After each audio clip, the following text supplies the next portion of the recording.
Hello everyone, and thank you so much for joining us today. My name is Swain Vanderbush, and I'm a product manager on the Chrome OS team. This session is being recorded, and you can revisit the session in the future. We'll also be sharing the deck afterwards for your reference. We'll also be answering your questions in the chat as we go along, as well as answering some questions live, so make sure you're asking those. On the next slide, we know that as teachers know more than anyone, COVID-19 has changed the way that Chromebooks are used for schooling. For many schools, Chromebooks have become the classroom, and video conferencing is a critical part of the new way of learning. Today, we'll be talking about video conferencing on Chromebooks, highlighting some of the recent performance and feature improvements we've made, as well as providing you with best practices to get the most out of your Chromebooks while video conferencing. On the Chrome OS team, we've been hard at work bringing new functionality to Chromebooks to make sure that children can stay connected and stay safe and focused while using their devices both at school and at home. We've launched over 40 new devices for education, including those with LTE connectivity, helping parents and guardians manage their child's technology at home, especially while they're learning from home, and adding over 500 policies for school admins to manage Chromebooks at scale. We'll start off by talking about some of the recent performance improvements we've made for video conferencing on Chromebooks. On Chrome OS, we improved how Meet videos are streamed. The improvements will make it easier for educators and students to choose features like Grid View, where they can see images of Meet attendees without affecting the performance of other apps. So, if a student's taking notes in a Google Doc while on a Meet or running a Kahoot game at the same time, they'll still be able to see everybody. We've also improved Chromebook's camera and video feed performance and efficiency by making sure that audio and video data doesn't require any unnecessary processing. This means that your device will have more processing power available for other tasks. We want to make sure that Meet works well for everyone, regardless of their device, network, or what they need to do. That's why we've made improvements to Meet to more dynamically adjust to the conditions in which you're using your device. You may notice that the resolution of the Meet video may decrease to make sure that your computer has the resources that it needs to let you do other tasks, like presenting or taking notes during a meeting. You'll also notice that if your network connection is unstable or you're in a low bandwidth environment, Meet may temporarily turn off some of the participants' videos during a call to allow you to continue to participate without having to drop from the call.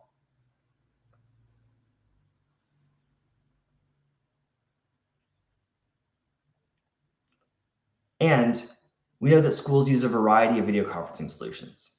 That's why we've teamed up with Zoom to deliver improvements to the Zoom Chrome app experience on Chromebooks, and are hard at work on a new and more performant Zoom experience that will be released in the next few months. And with that, I'll hand it over to Jen to tell you about some of the improvements that we've made to Google Meet. Hi, I'm Jennifer Shen, and I'm a product manager on the Google Meet team. I'm going to spend some time talking about how we've been evolving Meet to create engaging learning experiences that are safe by default in order to better support school communities and aid in teaching and learning. Here's a quick overview of some of the top features we'll go into and that have been really helpful for the classroom environment. First up, students can virtually raise their hand to let you know if they have a question or to indicate they would like to speak with our hand raise feature. In a classroom setting, this helps to increase participation while not disrupting the flow of class and helps prevent students from interrupting one another. Class moderators can also easily see all the raised hands in the order that they were raised in the participant list panel that you see on the right of the screen here. Meet also has integration with Jamboard, so you can create or open an existing Jam right from within a Meet video call to enable real-time collaborative brainstorming sessions with students. You can save and share the Jam for reference or continue the whiteboard at a later time. Breakout rooms have also been a really important feature in Meet, as it allows for simultaneous small group discussions similar to what you might do in an in-classroom setting. Within the breakout room, students can also ask for help, and teachers can send a return to main room timer notification for when they want students to come back. We've also recently launched the ability to set up breakout rooms ahead of time in Google Calendar, which will make it much easier for teachers to prep for differentiated learning Be thoughtful about group dynamics and avoid losing valuable time configuring breakout rooms during class. Next up, Q&A in Meet offers an easy way to better engage students. You can use Q&A as a structured way for students to ask questions on class content and get answers.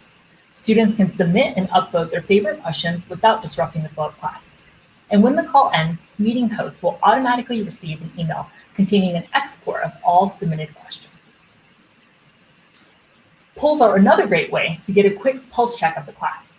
You can easily use polls to identify topics that need more discussion or quiz students to ensure they're absorbing the material. Class moderators can set up multiple questions viewable to only them and launch the poll when appropriate during the call. Once the poll is closed, meeting hosts will be able to see the results and can then share the results to the call. Like with Q&A, moderators will automatically receive an email containing an export of the poll data in Google Sheets. I hope that you and your colleagues have been able to use these features and have found them valuable. We're continually working to improve Google Meet, and I look forward to any feedback you might have. And now I'd like to hand it over to Huub. Hi, my name is Huub Kleinoud. I'm also a product manager in Google Meet team, and I would like to step you through a number of training and tutorial guides that are available to make most efficiently use of your Chromebook in meetings. When you start using Google Meet, or maybe you've been already using Google Meet for a while, it's very useful to look at the requirements that are needed. It contains a detailed list of software and hardware requirements, so you know that they've chosen the right laptop for the students and the right laptop for the teachers. It will also help you set up the network to make sure that your meetings have stable and good video and audio quality. First of all, it's pretty important that like every student and of course the teacher have their own accounts. Shared accounts will cause a lot of problems. So, it's important that every student has his own personal account, not just to see who's in the meeting, but to also make sure that all the workspace collaboration tools and teacher tools, student tools work well together. You can set these accounts individually up, and you can give more privileges, more access to the teacher's account, so they can do things like starting a live stream or disabling chat features. Joining a meeting is pretty simple once you've done it. Typically, a meeting is scheduled. So you schedule a meeting in the calendar, invite all the students to it. Then there will be automatically a video meeting added to the calendar event. Each video meeting has a meeting code. And with this meeting code, you can join also from other devices. You can join typically from through the web browser on your laptop, on your Chromebook, or you can also join from a mobile phone or one of the mobile apps using that code. Meet runs in the browser, which means it's automatically updated. You don't need to install or download new versions.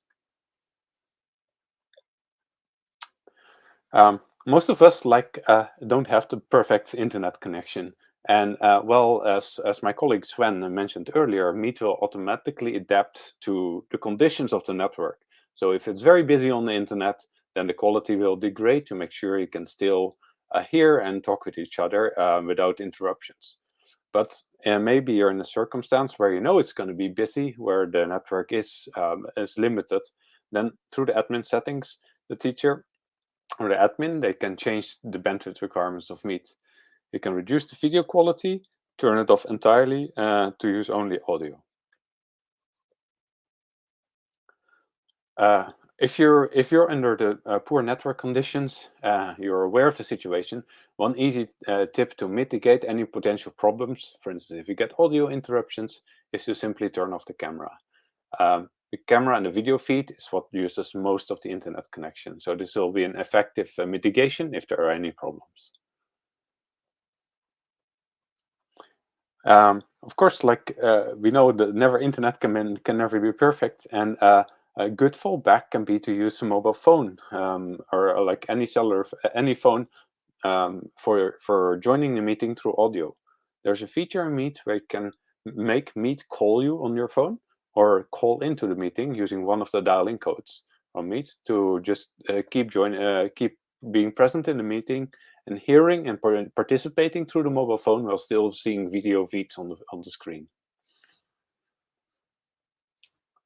A feature that we recently introduced is the ability to end the meeting for everyone, which means that no other students can, after the teacher has left the meeting, can still interact with each other.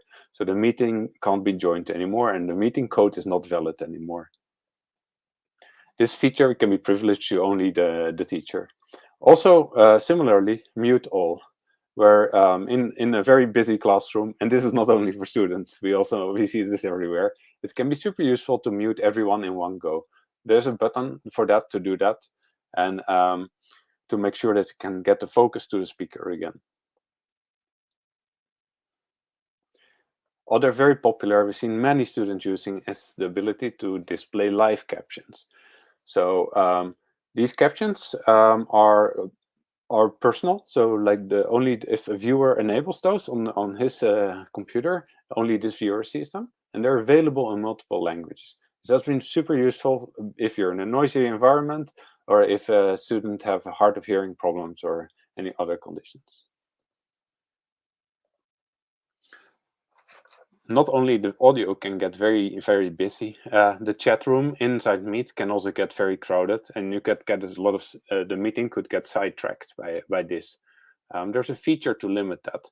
With this feature, only the teacher can send chat messages, and all the students can still see the messages, but they cannot reply, to make sure that it stays clean. Livestream is super useful for engaging with a larger audience, this for various reasons. Depending on the edition, you can scale it up to many students can join the live stream. You can still keep it interactive using the Q&A tool, so students can submit questions and you can answer them live in the live stream. Another possibility is to pre-record a lesson, and then you can send a link to this recording afterwards to all the students.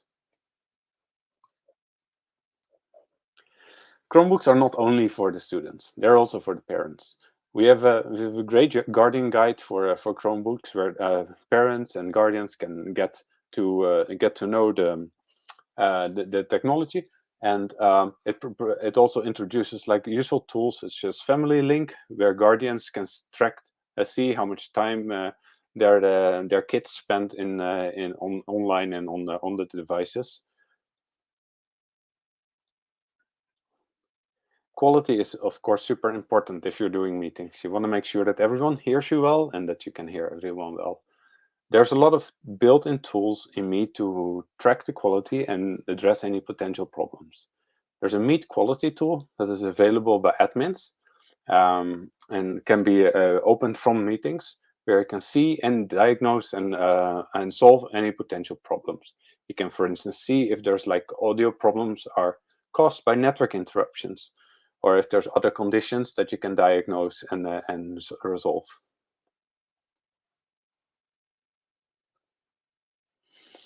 There's a large troubleshooting guide for admins. It contains all sorts of common problems and how to resolve them, from network to performance to functional issues. And this guide is extensive, is part of the help section, and you can easily find your solutions there. The Teacher Center contains a great product guide for Meet. It's a step-through guide where you can see all the features, like many of we talked about today already, but you can see them, how to use them, how to get started, what the meeting codes exactly mean, where to find the different buttons for each of the features. And this is part of the product guide in the in the Teacher Center.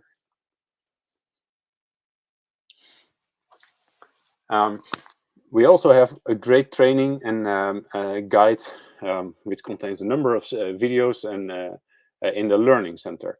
It also steps you through to Google Meet and how to use all the features and settings.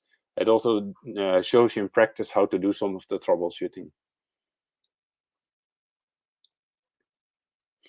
And of course, there's a community support, like in the Help Center. You can find, if you can't find your questions in the Help Center itself, which is quite extensively, then there's also community forums where you can ask your questions and other people can help you out getting you the answers for you. Our free educator training series are a great source of learning. There's a lot of courses about Google products from all across Workspace and others. There's certification levels, and yeah, a really great way to become a very strong educator.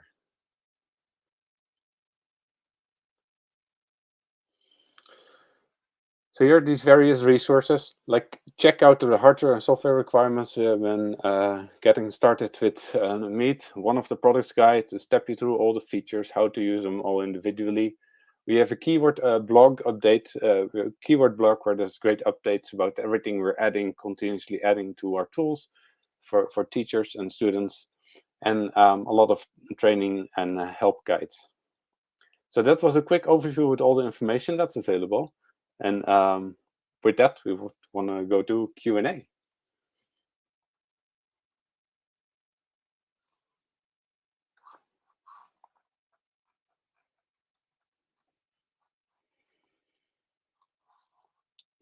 All right.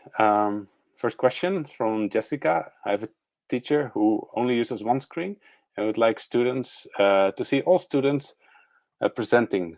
How can a teacher do this?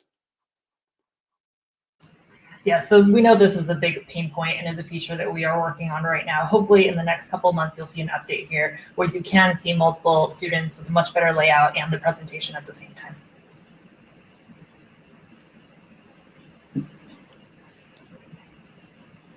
All right. Yeah. Next question. When will the breakout scheduling will become available in Calendar from Annemarie? Yes, so this is rolling out right now. It is in the process, and so hopefully in the next few weeks, if you don't see it already, it will be coming to you, and you can use it. Great, looking forward to that. So Michael asked us, can you stop a student from raising the hand all the time? I don't think we have a feature yet that prevents this, but thank you for the feedback. If this is proving to be very disruptive and you would like a control, we'll definitely take that into consideration in our future product plans. Absolutely. So that's why we're here, to hear about the feedback. Will teachers be able to save breakout room setups for student groups? It's from Andrea. Great question. Not currently, but this is a great suggestion and definitely something we'll take into account for future product plans. Right. All right. Then Ellen asks, is it possible to create polls ahead of time before opening the Meet? No, I think you have to do it in the meeting. But again, great suggestion. And these are some really great really great ideas around, like, sort of the pre-class setup that you want to do in addition to the calendar feature that we have. It sounds like there's more things like polls and other setup that you would like to do pre-class. So again, these are great suggestions that we'll take into consideration. All right, thank you. John asks, are there going to be any updates to the tiled view layout, alphabetical order, automatically set to 49 plus tiles? Yeah, we've definitely heard this feedback quite a bit from teachers and our users. And so this is something that we are actively in consideration right now. No dates or things to promise yet, but thank you for the feedback and question. Yeah, the gallery view is super popular, and we continue to heavily work on that and improve that. Right, then Deborah asks, when I play a video over a shared screen during a Meet session, it always plays glitchy. Do you have any suggestions? Yes, this is an area we're actually working on. We made some improvements in the recent Chrome version. We ask you to try this out again. If you still experience glitches, then please file feedback within Google Meet with as many details as possible, and then we'll definitely investigate into this and make sure it works well.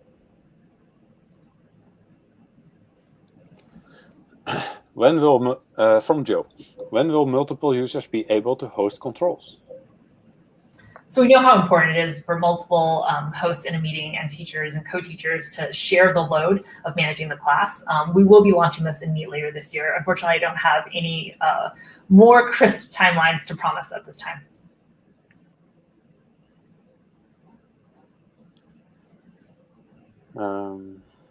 Right. Question from Joe. When will? Oh wait, that's Sorry. Sorry. From Mark, when will setting up breakout groups in Google Classroom be available? Yeah, so we originally launched the ability to set it up in Calendar, but not yet in Google Classroom. Our team is actively working on improving the integration for Meet in Classroom, and so you can expect to see more here later this year.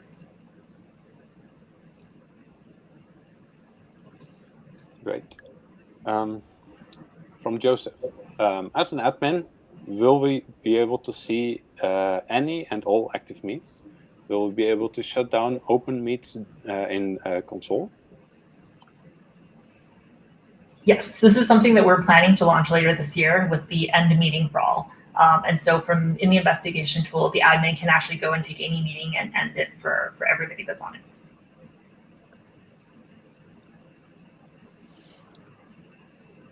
Great. Yeah, so these were all the questions from the we have so far. Please keep sending us more questions that we can answer. We're very happy to learn more about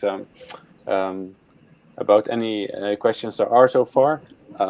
As I hinted at before, like during Meet, there's also a feedback tool where you can give product feedback. This is actively being monitored, and it's very important for us to improve the product.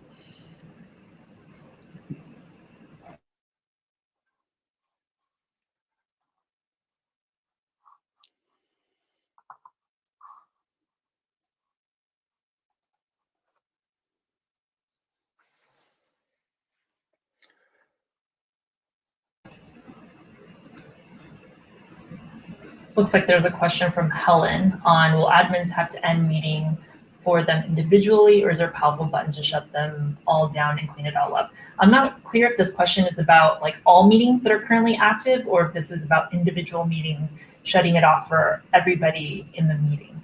So I'm not quite sure what the question is, but you can shut it down for a particular meeting, get everybody out of it. Right. From James, which of those features are additions as a cost? If I understand, breakout rooms are only available to education customers that are paid. So live streams are a premium feature.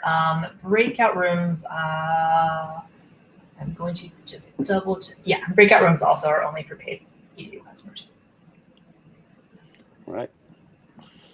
From Mark, can you add 4 students to come back into the main room from breakouts? Right now, students can stay there even though you enter breakout rooms. Oh, yeah. Yeah, this is feedback that we've heard. We are looking at this. Nothing to currently promise.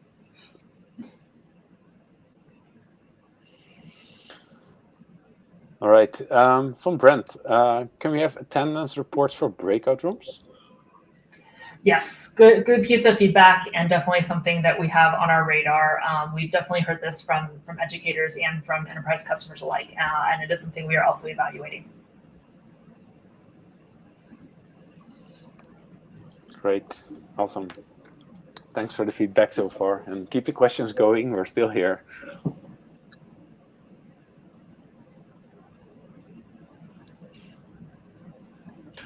From Seth, can live stream be made available to people aside from your domain?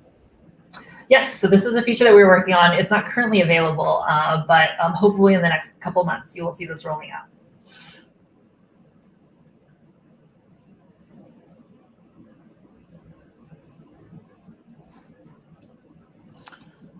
Michael asks, can you give an overview of the future integrations between Classroom and Meet? Yeah, so we're making it much easier for you to enter into a meeting and meet from Classroom. And there's a bunch of other features we're looking at with respect to improve like attendance and sort of the integration pieces that live there. Can't go into too much detail yet, but hopefully we'll have something to share soon.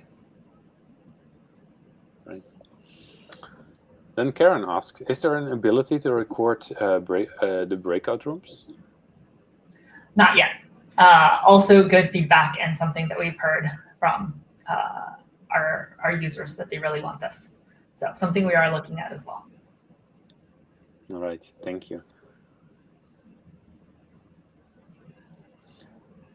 There's a blog post out there that also contains more information about the Google Classroom and Meet integration. We can share that later.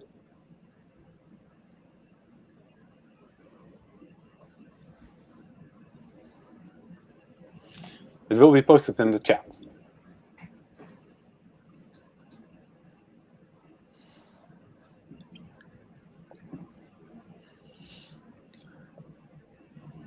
If you haven't looked at it yet, there's also a great Chromebook selection guide available, where you can see all the Chromebooks that are available, and sort of like from like the various most affordable to the most expensive ones, and what kind of expectations you can have and what kind of use they are best geared up for.